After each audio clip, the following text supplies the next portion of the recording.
Welcome back to another Shooter's Roll. This is what we wait for every week. Hopefully everyone's had a good week. I got my hosts on the side. RJ, how are you? Yeah, what's up, T? How's it going, man? Ah, man. Um, Not stating the obvious of where climate we are in the world. Other than that, we're pretty good. Got my wild hair going on. Lack of barber, but I might look into and actually making a video how to cut my own hair. I haven't done it for years, but Wow. I might get back Wow. into it. It's Okay. been a while. Fair enough. Been Fair a enough. while. So you know when you're struggling coming up, trying to make enough money to buy some basketball shoes. You know, to cut your own hair, Yeah, save some yeah. money. Let's I get into feel it. you, I feel you. So today we're going to talk a bit about Ben Simmons, what's going on, this jump shot. We're going to cover Malice in the Palace. So that's where the fight, not sure what year, a couple of years ago, where the Detroit Pistons fought Indiana. And then the crowd got involved. That documentary just released on Netflix. We're going to get into that. And the last one, because it's off season, we're going to talk about the Draymond KD interview. So without further ado, let's get into it. Let's get into the news, right? So we're deep into the off season now. We're rounding the corner into training camp, and I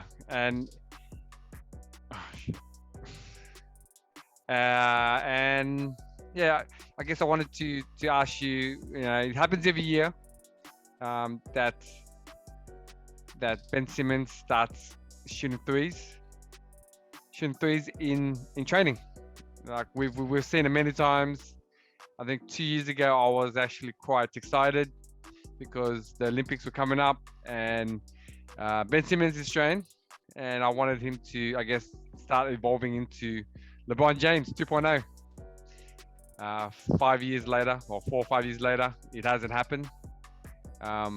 Is it one of those things where buyer beware? RJ, your thoughts? I think this is probably Markel Fultz part 2.0. I remember Markel Fultz was the same thing. And I think this is a plot or a strategy for him to get out of Philly. And I don't think he's happy in Philly. I think this is just a way of pretty much, I mean, there's videos of him shooting in practice from deep.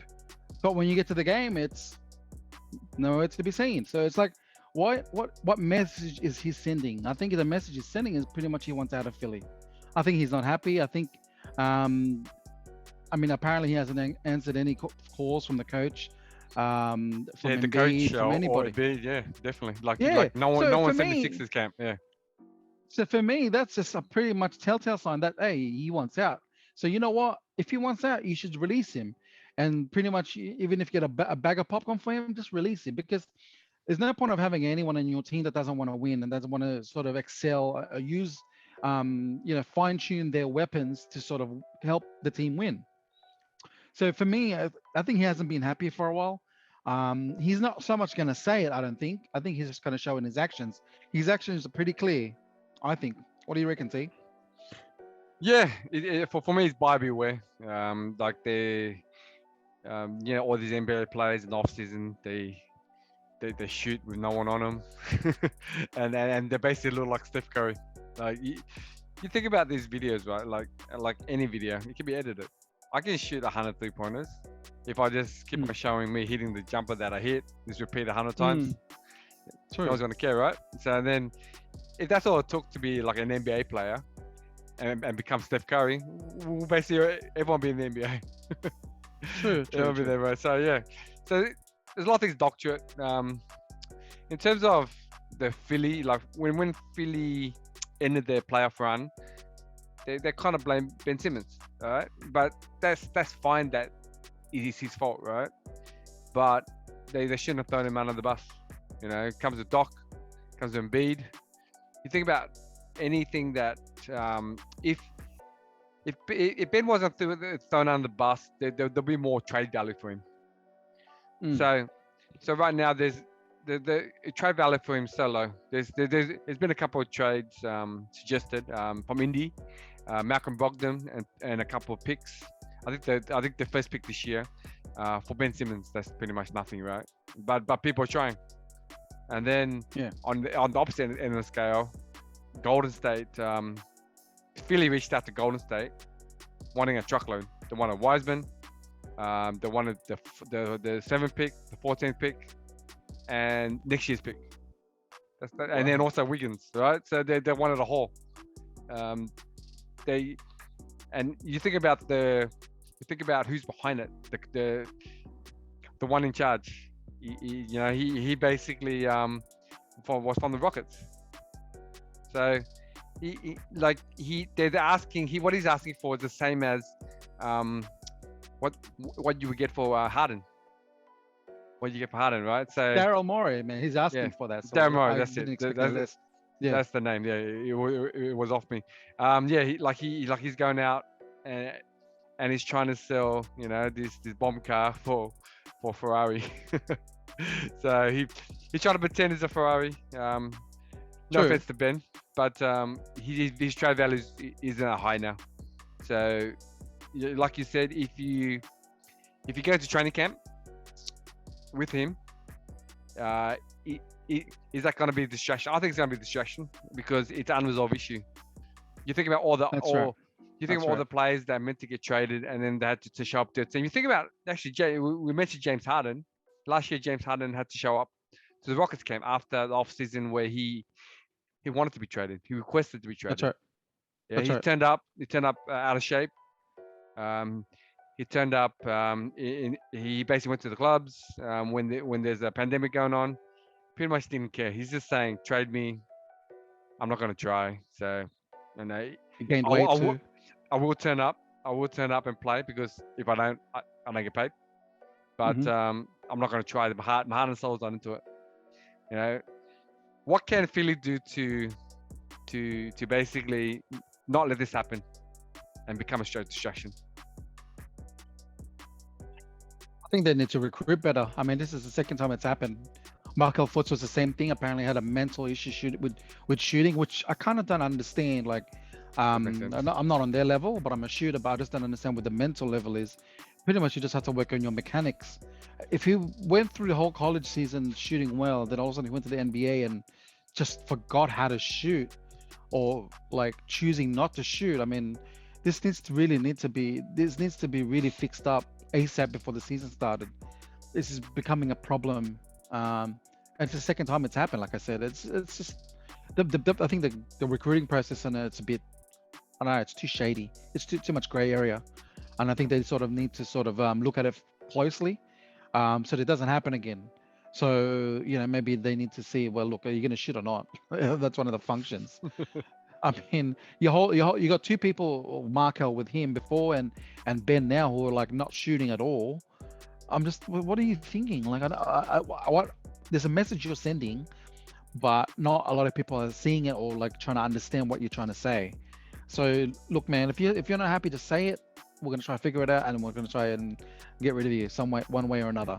I mean, that's just how I would deal with it, because I mean, come on, man, you're a pro, you get paid millions of dollars. You're in one of the most fortunate positions out of the 400 people that's in the league to get to play and to earn a lot of money.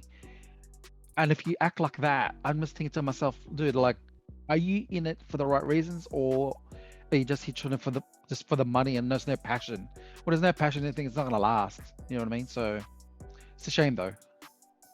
Yeah, it is. You brought up a good point.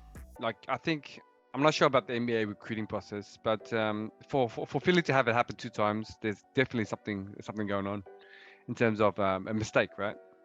So I know when they scout, the things we know is when we watch videos and we see scouts at every game, we see them, just trying to monitor how they are offense, defense, off the court.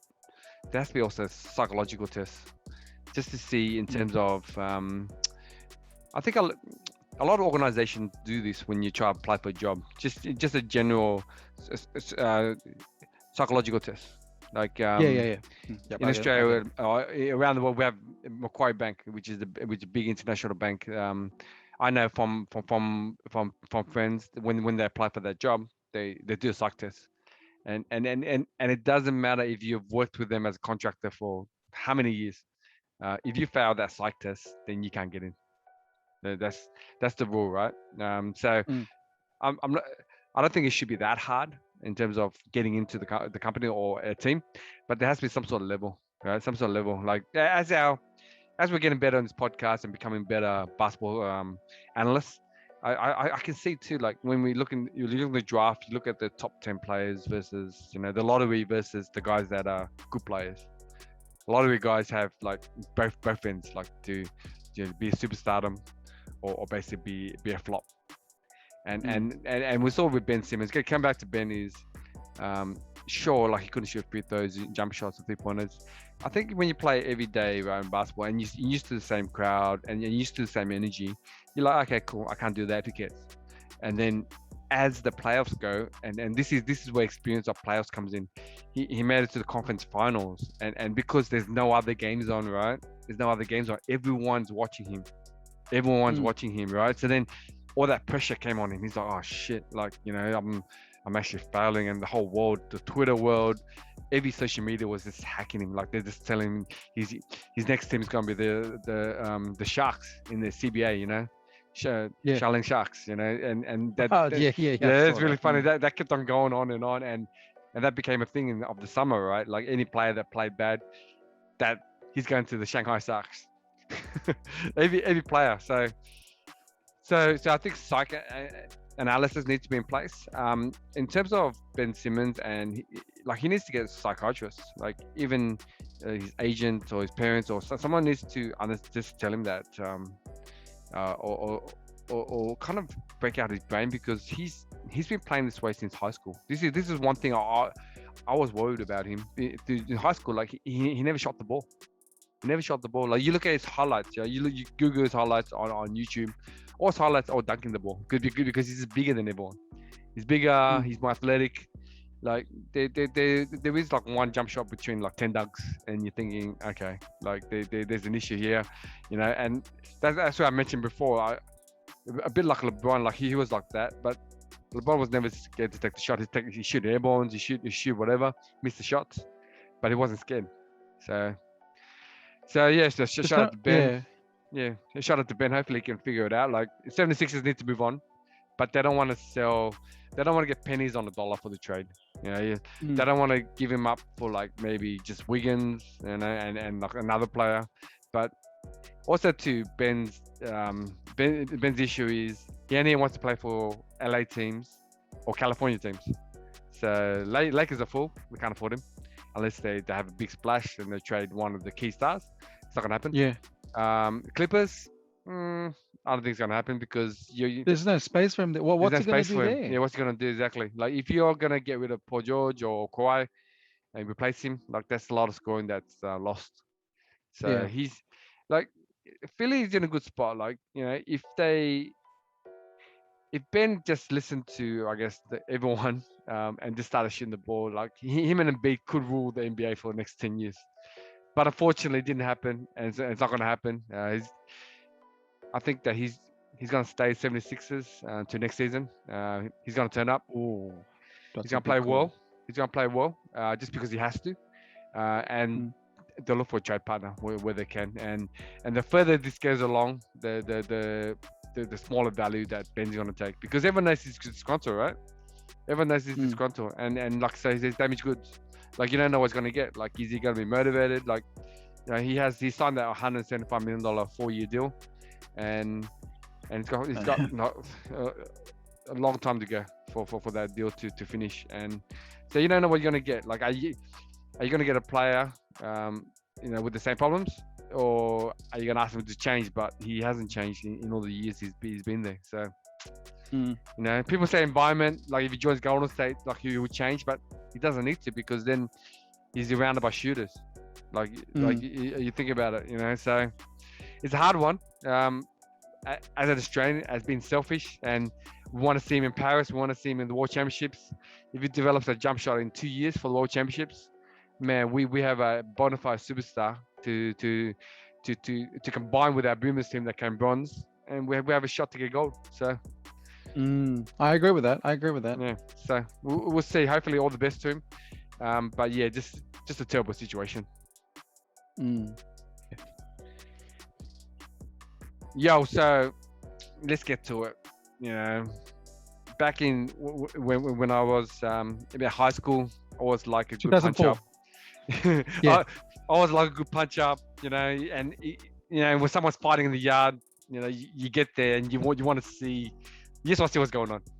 Like Mm. it's always one of those things. It must be part of human nature, like to see someone get beaten up, like good or bad.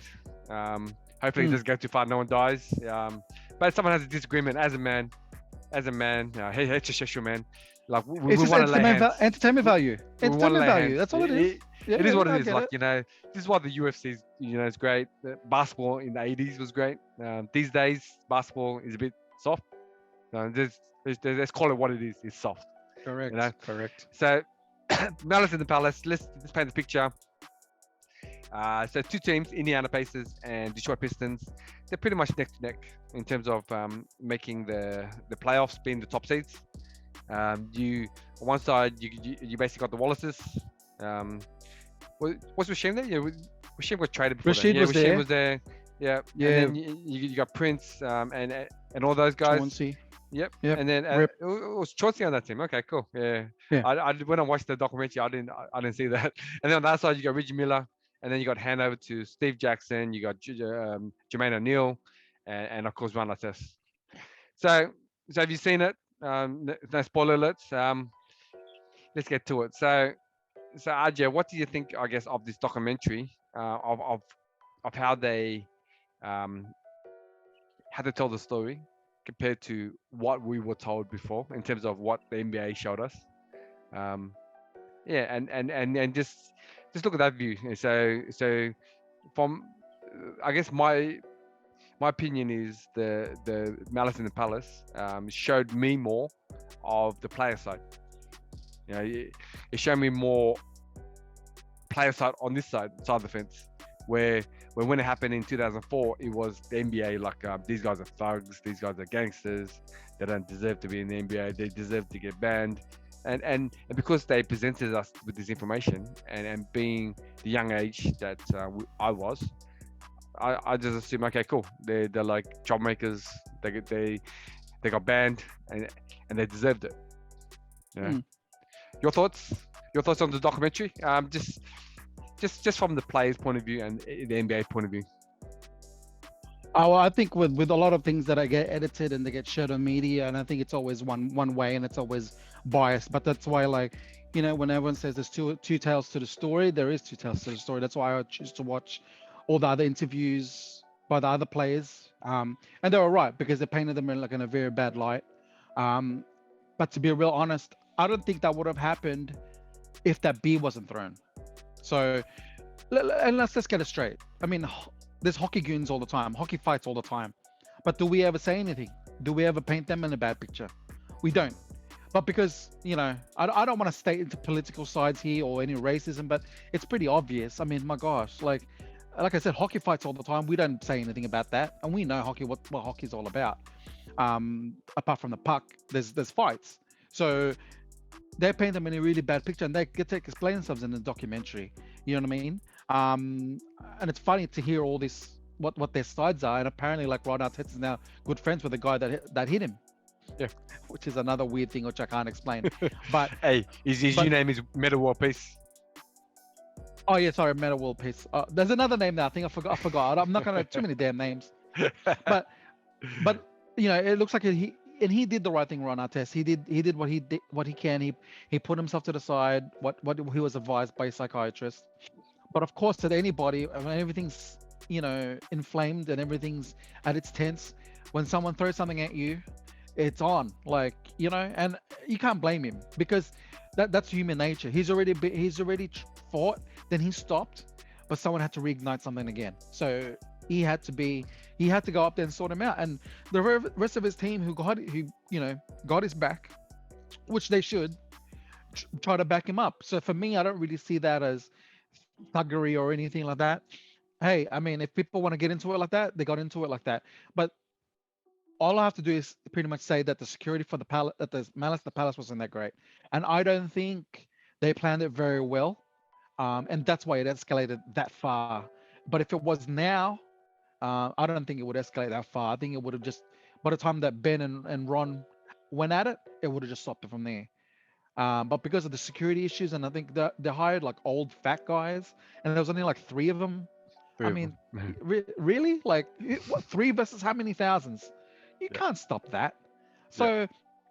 So, like, I get the players' point of view. They lost millions of dollars. They lost the chance to win a championship for Reggie and for themselves. And of course, we got to put that Jermaine O'Neal was the one who suffered out of everyone there, because the other two won rings. I mean, of course, they all got paid. They still got paid, but the one who suffered was Jermaine, because Jermaine didn't actually get any ring after that. And after that, it apparently traumatized his relationship with his family, with his kids. So, like, people think that it's all mad and it's all sick, and they asked for it. No, they didn't ask for it. They didn't ask for it because they were provoked.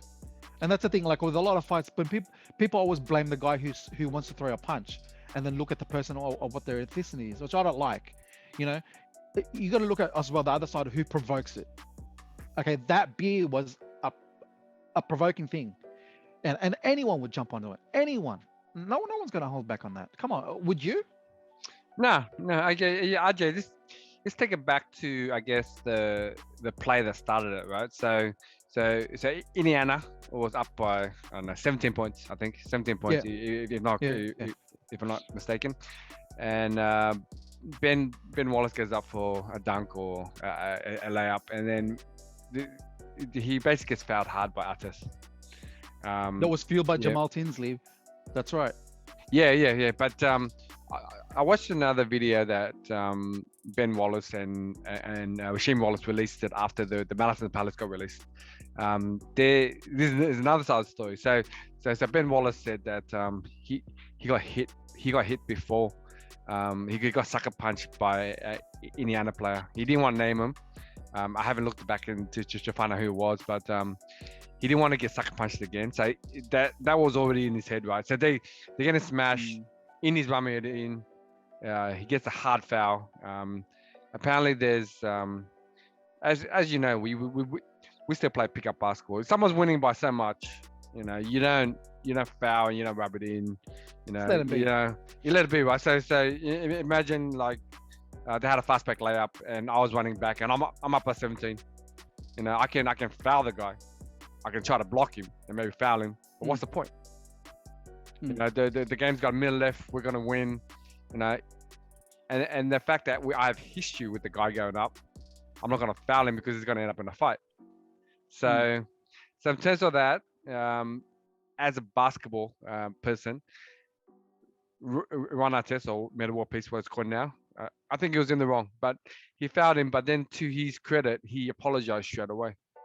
I think Ron Artest at the time, he had mental issues. He wasn't mentally there. Yeah, mentally there. Like he had massive issues, but it's not. But Ben also lost a family member. So correct. See, so it's like a nightmare, right? With these two things happening to these guys. They probably shouldn't be playing basketball. They're not fit enough to play basketball. This is where we talked about the Ben Simmons segment.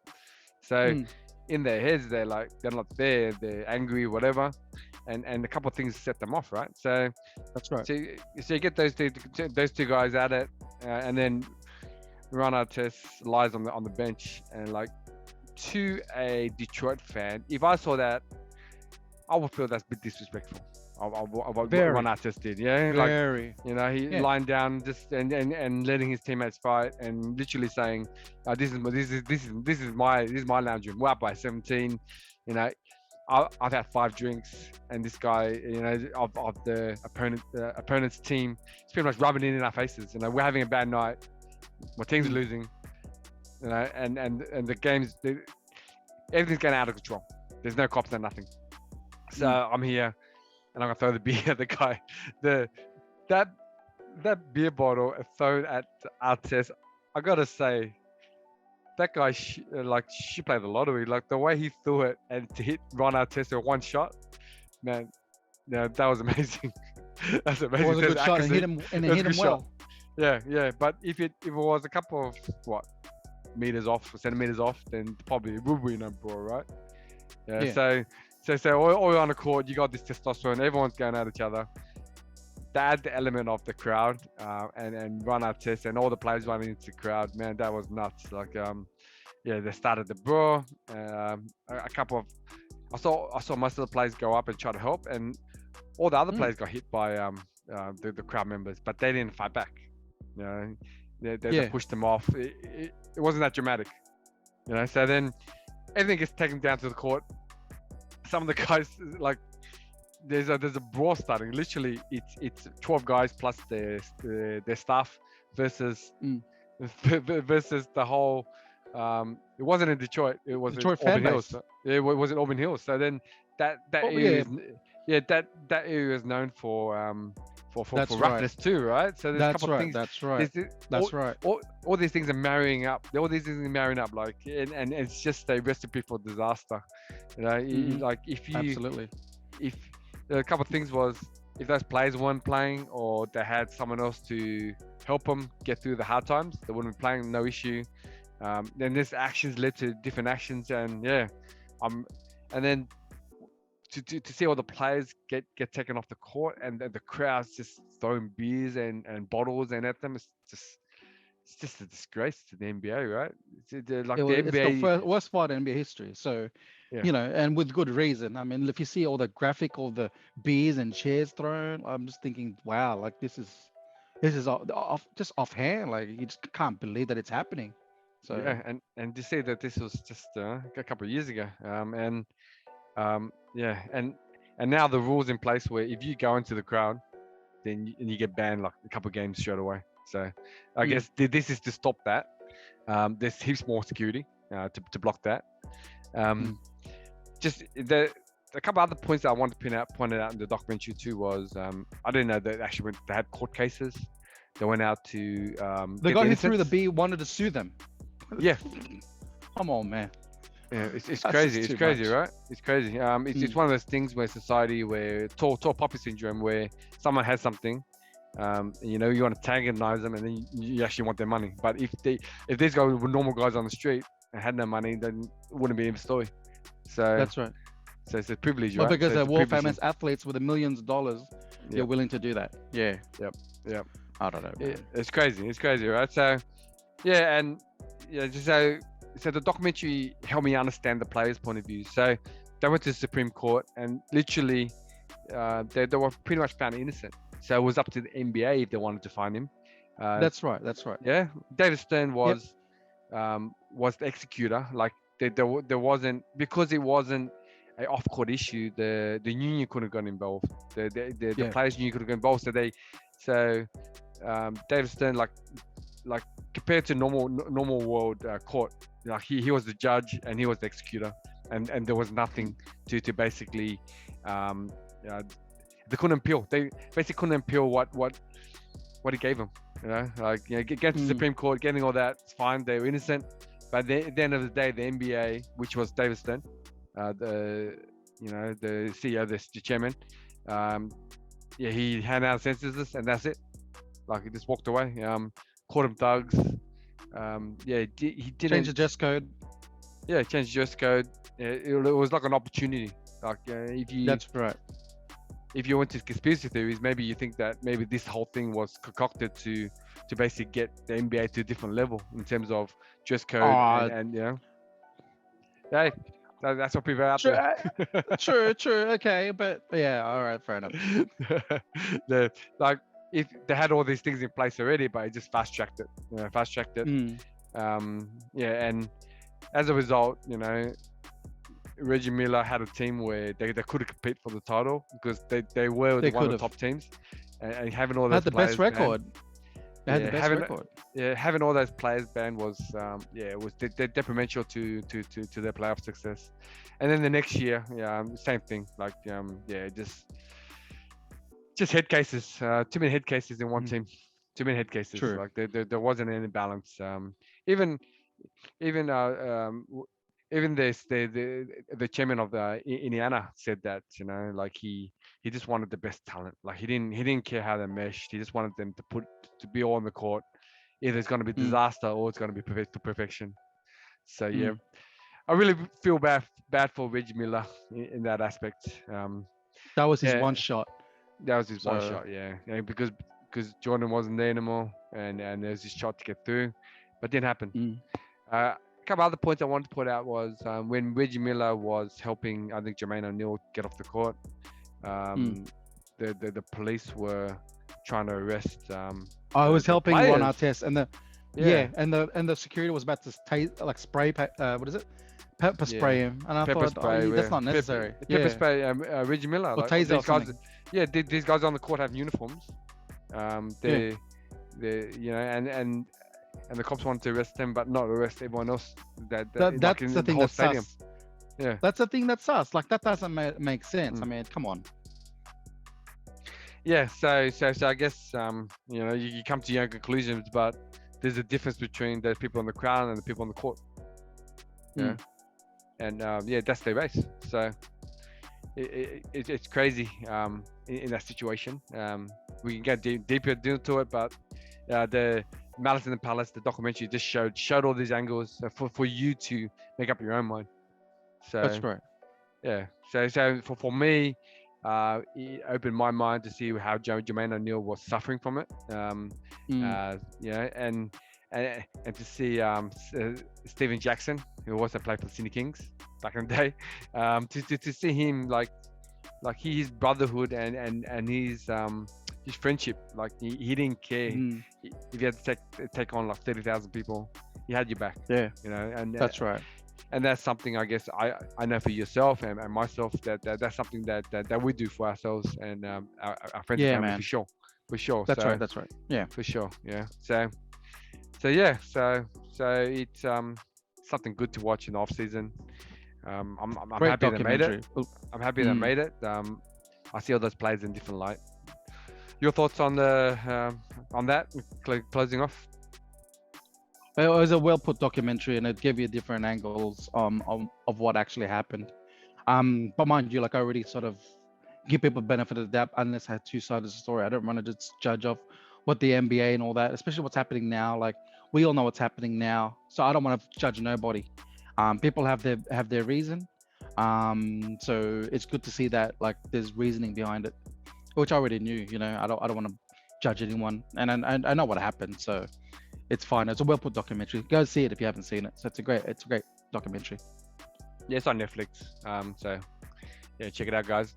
Let me know what you think. If you to give it a rating, RJ, what would you give it? I'd give it 8 out of 10. It like I said, I like all those players. I like Ron Artest, Meta World Peace, whatever you want to call him. You know, I'm a fan of Reggie Miller, a shooter. I'm a fan of Steven Jackson, the way he is as a player and the way he's an activist now. So I'm a fan of all those guys, and it's good to see and good to hear what they say and their sort of take on it. So I'll give it 8 out of 10. It's well put together. But yeah, I never judged them for the first place. I didn't think they were thugs. I mean, they were provoked. I knew they were provoked. If they weren't provoked and just went up there, they're thugs. But they're not thugs. So They I stand up get for it. themselves. Cool. That's right. Yeah. That's So right. yeah. So summary, I give it about a 7. I'm a bit harder on my movies and shows, but yeah, it's similar to your to what your comments were in terms of the editing and putting it all together. Just seeing the passion. I like the interviews where they have like the light and then they're kind of in like a nice room and then they focus out. So it's pretty common these days. It's become the standards. So definitely. Yeah. So another thing we has aired on ESPN, I think. There was a tell-all between Draymond Green and Kevin Durant. So both of them played for Golden State Warriors through their run of 2 championships and 1 finals berth. So there was a famous incident. If you don't know basketball, you know, I'll paint the picture so we can get where we are. So during a game during the season, after winning 2 championships, KD and Draymond fought on the bench. They were down by 2. KD wanted the ball, and Draymond just turned it over. They went to the bench. The story is that Draymond called KD a bitch, and just said he's out the door in a way. It's been about a year, over 2 years since that incident took place, and a lot of people saying that that's the downfall of the dynasty. But this tell-all was, I guess, from the players' point of view, from both of them, because they're the two players that are involved. Let's start out, RJ. Who do you think is at fault? Because in the documentary, they're both blaming management. Look, at the end of the day, like they're the ones who's done that. They need to sort of take the blame, and not sort of go a different direction and blaming management, saying that, oh, Steve Kerr did this, management did this, but they're the one who started a fight. They started everyone to talk about it, and then for them to say, well, just leave it, let us deal with it. But it's sort of like your parents. It's like you're letting your kids fight, but you don't oversee it and see the fight. If you don't do anything, you don't know the situation. You don't know if it's going to escalate further. You don't know whether it's going to be sorted. So, that's their stance. That's the management and the coaching stance on it. But with the players, it said, oh, just let us be and let us handle it.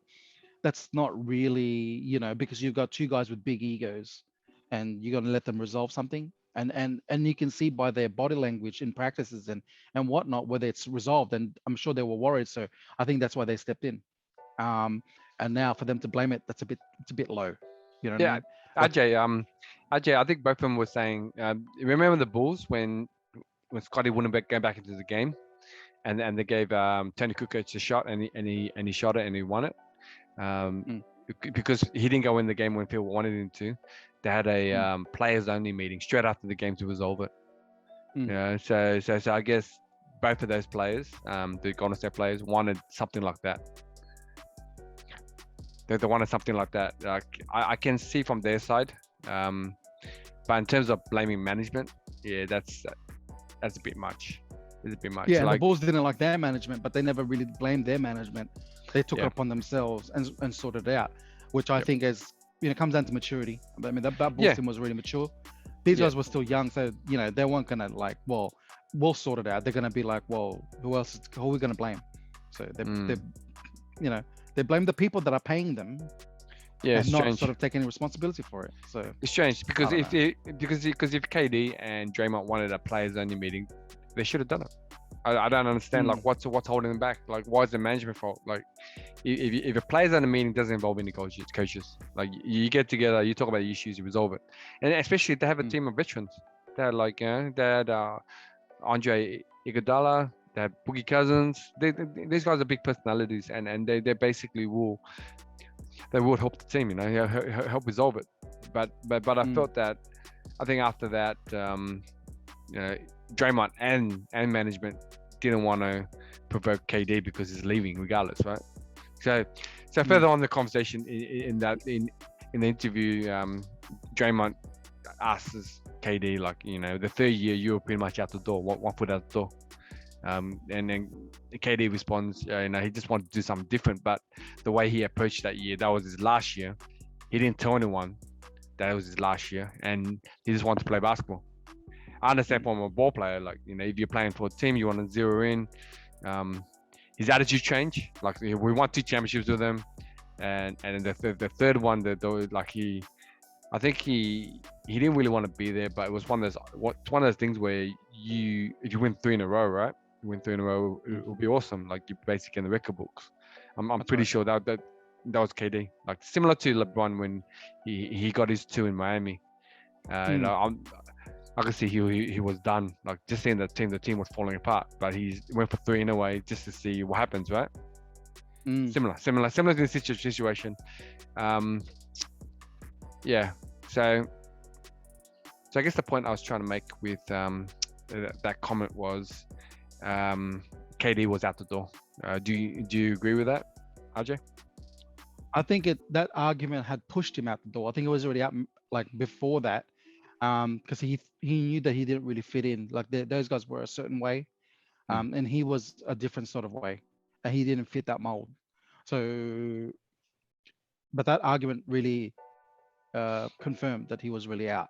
So, unfortunate that he had to leave, but look, man, you were contracted. You have to be there to play. You know what I mean? Like, no matter whether you like them or not, you just have to try and play to win. You could do something, go down in history for something, which very rare teams, get to do. So, but with them, they always think about other things now. I don't know what they're thinking. Like rather than focus on trying to make history and then go down as one of the best, they didn't do it. They focus on other things like money and feeling like this and feeling like that. I'm like, dude, like you just go down in history, like try to be one of the best, like repeat. Not many people can say that, so Yeah, it's just disappointing, really. So true. But even with all this drama, like the Golden State Warriors still had a chance to three-peat. If Clay didn't go down, if KD didn't go down, they would have won. They would have won 3-0. Like there's they no would have doubt in won, my yeah, for mind. sure. There's no doubt in my mind. So it just showed KD turn up and if they focus on the year, but they see we mentioned it too, where the media always has a narrative, right? And like the narrative was, let's just keep on poking at KD because he gets upset. Like keep on poking at him, he's gonna lose his shit. On Twitter, on social media, they keep on poking the bear, right? Poking the bear because a team like Golden State, like people say it's the best offensive team ever. Like just to have the amount of talent, and then they had a chance where they had a $40 million slot because the salary cap went up. They had the same team, championship team, and then they added KD. It's one of those things that we talk about Malice in the Palace, that it was a bunch of bad things. Golden State was a bunch of good things that actually fell in place. So that's right. So with that, they could have won 3 championships if they weren't injured. So this is bad luck, right? This is bad luck. These things happen. Like It is. Injuries happen. Unfortunately, injuries is the big thing. With a lot of opportunities with trying to win. It's always an asterisk when there's an injury, because if that person didn't go down, what if? That's the big question. But it happens. So and KD's now in Brooklyn. I think he enjoys it. He's playing with his mates. It's one of those things where he has a championship, 2 championships, and he hasn't really nothing to prove. He's got MVP, he's got Finals MVP. He's pretty much ticked off every box. And he's doing what he loves now in the NBA in Brooklyn. So another point I wanted to make was Draymond. Draymond is talking like he doesn't play in Golden State anymore. To actually disrespect your current employers. That's crazy. Yeah, that's crazy. Maybe there's a tactic move behind that. Yeah. Like this is what I want to talk about. Like does Draymond want to get traded? And he's on a big contract too. Yeah. With Clutch Sports. Hint, hint. Let's not go into it, but we know what we're talking about. So yeah, because there's talk about getting Ben onto Golden State, and then because he's a non-shooter, like you can't have Draymond and Ben on the same team. So is there a possibility you trade one for the other? Like it doesn't help Philly that much because you're losing a playmaker. But in terms of Golden State, it kind of works. Like in terms of on paper, like there's little things, right? So Draymond's played with the Splash Brothers for years, so he knows where they like it. It's automatic. But so I guess we're in agreement that we think that Draymond has something hidden here. Hidden agenda. It's like you and me. Like if we talk shit about our employers, the fuck, like we basically expect it to be booted, right? Watch your back. Something's coming. Yeah, like if it's not gonna happen today, it's gonna happen tomorrow. Like you basically put a bullseye on your back. Correct. I was gonna say that. Yeah, it's kind of out of left field in terms of, for me anyway, because I don't follow Draymond Green that closely, but Golden State Warriors, when they traded for their draft picks this year, they spoke to Clay, Curry, and also spoke to Draymond. So they, like in my mind, that those guys are part of the future, right? They're present and then part of the future. But then again, you never know. I mean, to get views, I mean, with the Scottie Pippen thing these days, you got to talk a bit of trash to sort of get audiences, to just get a bit of attention. So, I mean, that could be part of that. Maybe he's already filled them in that, hey, man, I'm going to say this, so don't take nothing out of it. You never know. You never know. Yeah. You know what I mean? Yeah. I think if he gave them the heads up, which you think he might have, because there hasn't been any backlash. Like there hasn't been any. Yeah, and they're paying him big money. They're going to pay him big money. Yep. You know, so I'm sure he has. It's a tactic move. I mean, and he's on a show here, so he wants to get ratings. And in order for you to get ratings, you need drama, and that's the drama that they're talking about. So Yeah. So this is something new, like we haven't seen before. So it's like having a current player in the NBA interviewing the current players. Like there is podcasts out there that I guess not many superstar podcasts. Like I guess I classify Draymond Green as the upper tier talent, more defensively and assist wise. So in terms of his interview skills and the overall experience, did you enjoy it, and what aspects did you enjoy from the interview? I enjoyed it because I thought it would be very interesting seeing, you know, two guys with big egos and talk about it. I'm sure they're friends already. I'm sure they've already forgotten about it. But like, look, man, we all have we were like that. We have friends like that we sort of, you know, we run your heads to. But at the end of the day, we're friends, and you don't take it personally. And I think they're already over it. I knew it would be interesting, and I think he would be good at it in the long run, because he has that personality. You know, he has like a stirring mentality, where he stirs shit up. That's what it is. So he's good at it. So I think he has a plan for the afterlife of the NBA, and I think he'll be good at it. To be honest with you, I mean, he's already appearing on some interview shows for basketball now for the NBA. TNT Overtime, yeah. TNT, yeah. So you know, he's really got his foot in the door. I think he can see the door already where he's going to retire. So, I mean, he's good at it. He's like, I wouldn't say to this extent, but I think he'll be Charles Barkley 2.0. Yeah, that was what I was thinking. That was what I was thinking. It's a new vision. You know, then it's a new vision. You know. It's a new vision of it, right? It's a new vision of That's it. That's right. You know, like Barkley always calls him the triple singles. Triple single. Yeah. True. Yeah, it's quite funny. I guess my views on the interview was cool. Like I saw it in my feed, in my YouTube feed that was coming up because it was coming up, and when it came out, I watched it. It was very raw. They made it out like it's very raw, and it's raw. It was. And it was a good time too, for them to release it. They went to the Olympics together and they won the gold medal. So That's right. So they're kind of trending. They're kind of trending in all social medias and in the news. So it was a good time. But one thing it's like this happened 2 years ago. So a lot of things they said was kind of already out there. Like in terms of the management thing, that was new. That was new, the management thing, because they had to blame someone else. I didn't know about that either. You know, but you know, you look at management point of view, they had to.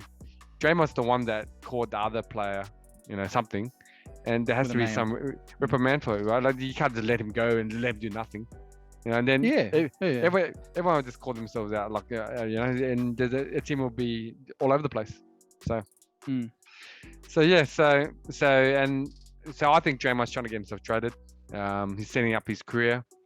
And you know, like you pointed out, AJ, like they just want to get clicks. They just want to get clicks. That's it. Like they want people to watch it, right? So like everything out there, every organization wants to make profit, and these media organizations want to make profit by views, just like us. So segues, you should subscribe to us. Like this video, like RJ. That's all I had for today. RJ, did you have any closing statements or anything you want to tell us? Just watch those two documentary guys. Like if you got nothing else to do, those two documentaries are quite good. Or one documentary and one interview. So those are quite good things to watch, especially with the pandemic happening.